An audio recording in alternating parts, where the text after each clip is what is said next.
Most of us will live for 1 billion heartbeats. Within that span of time, we will have reached old age.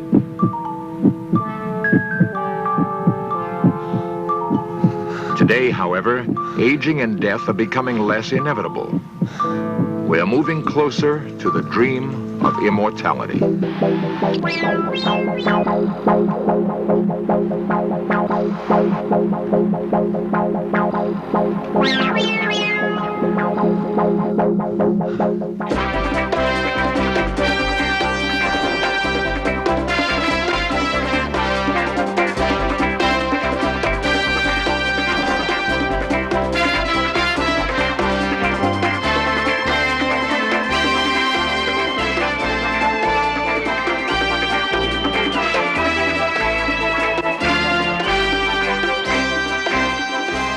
Laboratory mice appear young and healthy. They are, by human equivalent, over 100 years old. Experiments indicate that our lifespans might also be greatly extended. We have sought forever to understand the mystery of why we grow old. Now, that goal is coming within our grasp.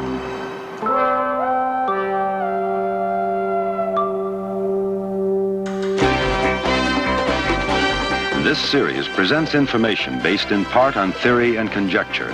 The producer's purpose is to suggest some possible explanations, but not necessarily the only ones, to the mysteries we will examine.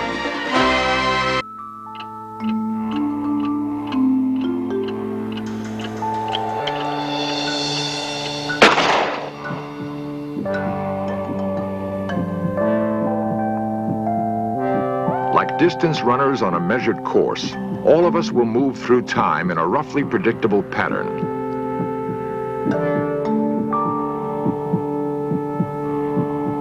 In the first stage of our lives, we develop and grow, reaching toward an ultimate peak of physical vitality.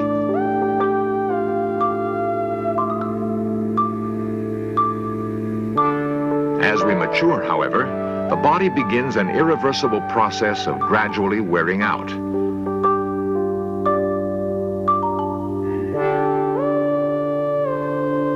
A new awareness of physical fitness may help prolong our years of health and vigor. Yet nothing we do will work to halt the inevitable force of aging. Most of the changes of aging take place deep inside the body. The lungs become less able to take in vital oxygen.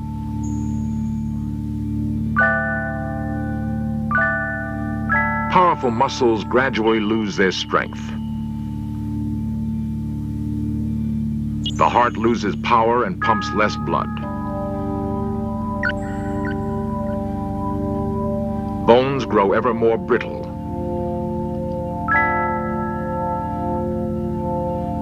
Valves and arteries begin to harden.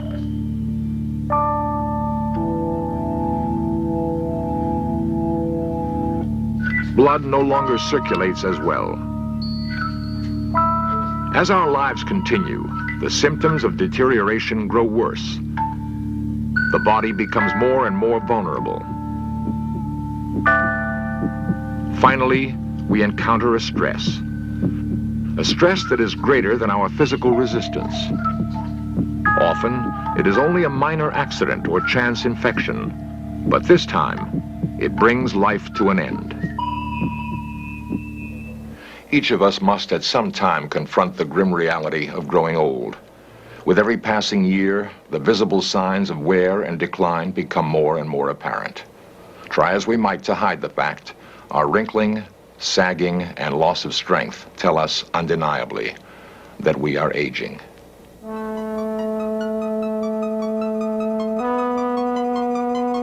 Since our earliest history, we have been obsessed with the idea of prolonging life and recapturing lost youth. We have endlessly searched for ways to vanquish the physical toll of passing time and a means to unlock the working secrets of the clock of aging that ticks inside us.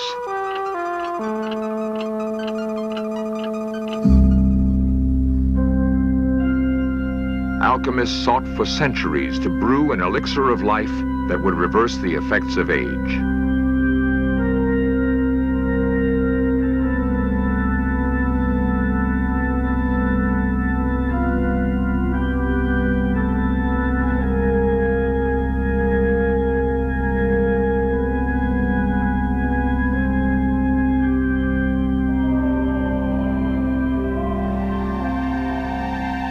In 1919, a rejuvenation treatment was introduced by a Russian-born surgeon named Serge Voronov. Using the sex organs of chimpanzees, Voronov grafted their tissue into the bodies of aging men. Voronov claimed amazing results, and his therapy made him a millionaire. Yet the popular treatment met a sudden end when numerous patients became accidentally infected with syphilis from the chimps. Nevertheless, Voronov's work was a pioneering step in medicine.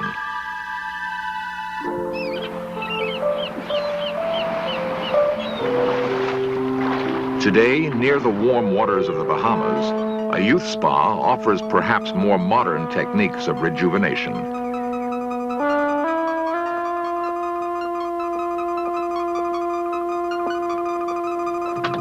Dr. Elliot Goldwag is the spa's executive director. It is a place that he describes as being devoted to the study and application of revitalization therapies. Here, the often wealthy or famous clientele receive an array of treatments which the center's staff believes can reverse many effects of aging.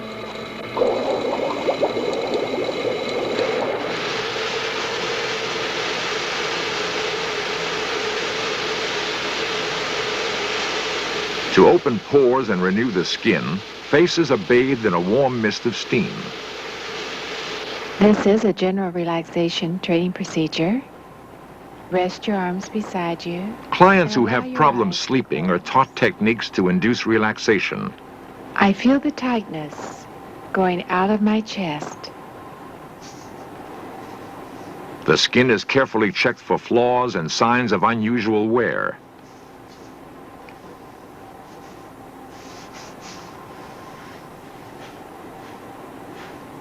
Regular cosmetic facials remove debris and other dead tissue from the skin.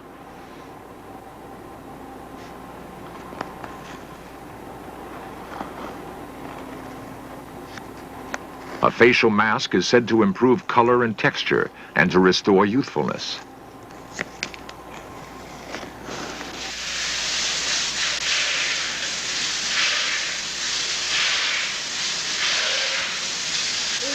High-pressure sprays are used to stimulate the body, reportedly alerting and invigorating millions of tired cells.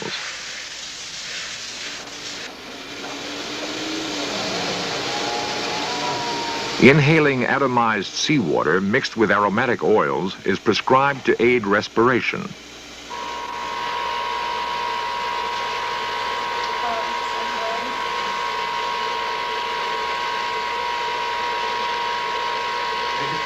Regular massages are provided to relax and tone tight muscles and to stimulate circulation.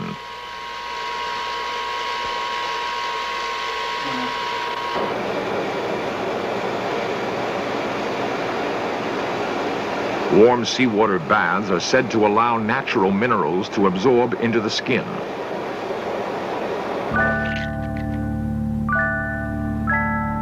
A day of revitalization is often ended with a live chicken embryo cocktail.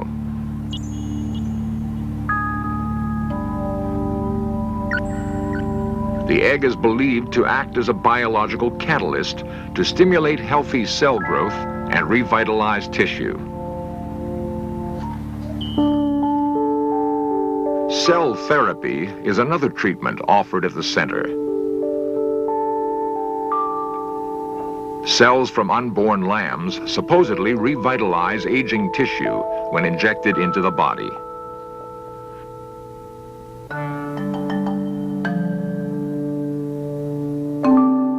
Dr. Ivan Popov is the medical director of the Revitalization Center. You have two kinds of troubles, which we call premature aging. Some of them are irreversible. If you have intoxicated yourself and ruined your liver, very often it's practically impossible to correct it. But you have many reversible phenomena.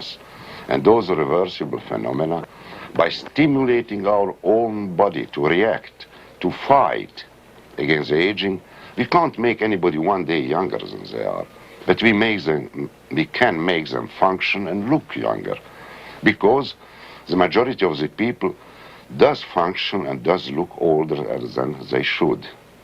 And this is one of our aims, to put them in their right age. The magic elixir of life has not yet been found, but compelling new discoveries may be bringing us closer. In 1932, a classic experiment nearly doubled the lifespan of rats simply by cutting back drastically the calories in their diet. The reason for the effect was then unknown.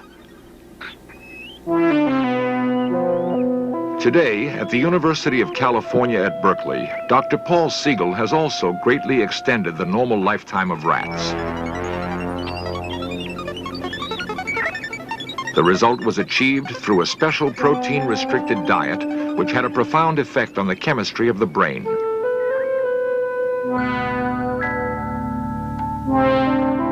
Siegel showed that within the brain, specific chemicals control many of the signals that influence aging. By altering that chemical balance, the clock of aging can be reset. Since the mechanism of aging may not be very much different in rats than in humans, it implies that we're no longer stuck with the idea that we have to get old. It means that we can now devise treatments that can alter the rate of aging, not only in rats, but eventually in humans. For the first time, the mystery of why we age is being seriously challenged. Scientists in many fields are now making dramatic and far-reaching discoveries.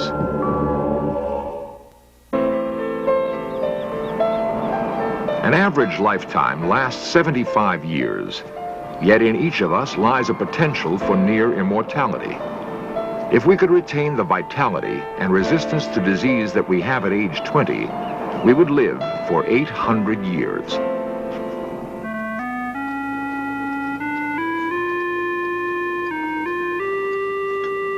At UCLA, Dr. Roy Walford has linked aging to the body's complex immunity system.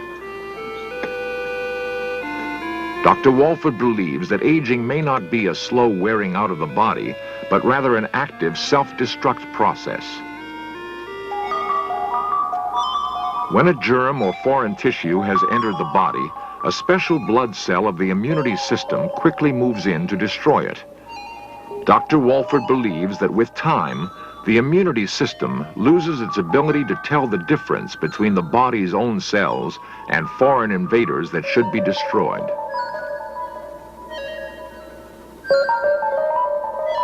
As the immune system becomes less able to distinguish self from non-self, the body slowly ages.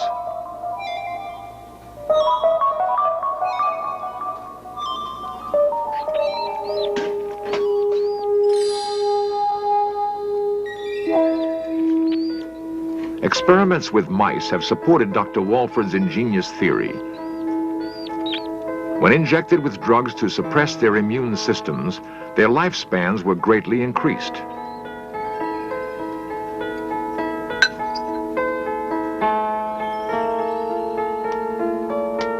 Special experimental diets designed to affect the immunity system have also been shown to have dramatic effects on aging. Two mice are the same age. A lifetime on a normal diet leaves one tumored and ready to die. The other, whose diet has been carefully controlled, still appears young and healthy. A new experiment in Dr. Walford's research involves a technique called parabiosis. A young and an old mouse are surgically attached to share a common bloodstream. Perhaps the younger mouse's immune system will extend the lifespan of the older mouse.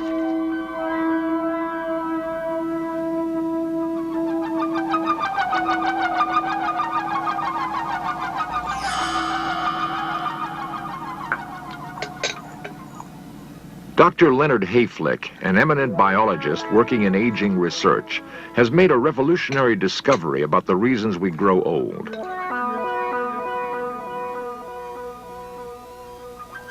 It was long thought that individual human cells could continue living indefinitely. Yet Dr. Hayflick found that our cells have a maximum lifespan. They can divide only about 50 times before they wear out and die. If indeed the clock of aging lies deep inside each cell, there may be an ultimate limit on how long we can ever hope to live. I think the goal of extending our useful lives for longer periods of time within the normal lifespan is certainly a possibility and a probability.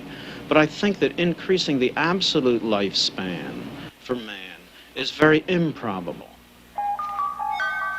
Nevertheless, Dr. Hayflick continues his search, deeper into the mysteries of the living cell, probing for the secrets of why the body grows old. It's pointless to have as our goals in gerontological research increasing the length of time we spend on this planet simply for the sake of increasing the time. I think what is important to consider and what's essential to consider is how that time is spent. If we're to spend it with an additional 10 years of infirmities of old age, I don't think that's desirable. If we're to spend it with additional 10 years of vigor and activity, both physical and mental, then that is the kind of goal we should strive for. To understand the mechanisms of aging, to the extent that people will live a full and productive life until the stroke of midnight on their 100th birthday, at which time we would all drop dead. Today, even the finality of death does not necessarily mean an end to life. A technique called cryonics may offer a hope of immortality. A California cryonics facility is operated by Art Quaife. Cryonics is the science of low-temperature preservation of human life. Cryonic suspension is the freezing procedure by which we preserve patients after they've been pronounced dead in the hope that at some future date, medical science will be able to cure whatever they died of, repair the damage caused by the freezing procedure itself, and restore them to life. Now, in this capsule, we have two human patients, a 65-year-old man and a 75-year-old woman, both of whom died on the same day 3.5 years ago. Their families arranged to have them placed into cryonic suspension. They're being maintained at the temperature of liquid nitrogen, which is minus 320 degrees Fahrenheit. At this temperature, there's going to be virtually no change or deterioration or decay for literally eons. These patients are not immortal now, and they won't be if and until we can restore them to life. I think that if indeed that does prove possible in the future, it'll be at a time when it'll be very likely that almost all the afflictions of man will be treatable, and people living at that time will have the expectation of living indefinitely into the future.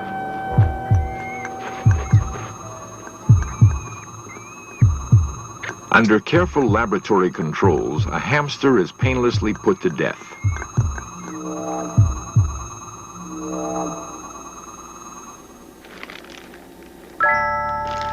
The animal is packed in ice, maintaining its body temperature at freezing level.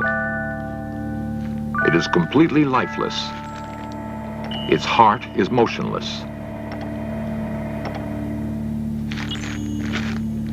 Clinically dead for over 4 hours, the hamster's frozen body will now be allowed to gradually thaw.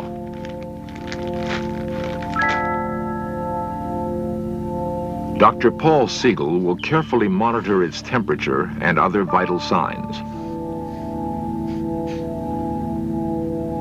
So far, there is no indication of life. The hamster is still dead. Dr. Siegel now uses a simple desk lamp to help warm the hamster. There is still no sign of life. Suddenly, a faint heartbeat registers on the EKG. The hamster may be coming back. Artificial respiration aids the animal with its first attempts at breathing. Its temperature is now rising, its heart beating stronger. Yep, that was hard, wasn't it? Yeah. That's hard. Yeah, she's doing it. She's starting to breathe on her own a little bit. She's starting to take her first few attempts at breathing. You can see her abdomen every once in a while, about every 10-15 seconds, she'll take in a deep breath. She still needs some help, though. There it goes. That's her. See? See it? See the reflexes? Okay, remove the nose cone. As the hamster returns to life, Dr. Siegel carefully watches its breathing and muscular reflexes.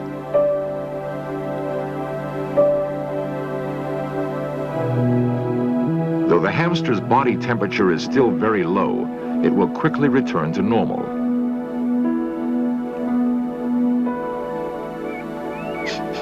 Soon, the hamster is almost completely recovered. For this particular animal, its amazing experimental voyage through death and back has already been taken 5 times.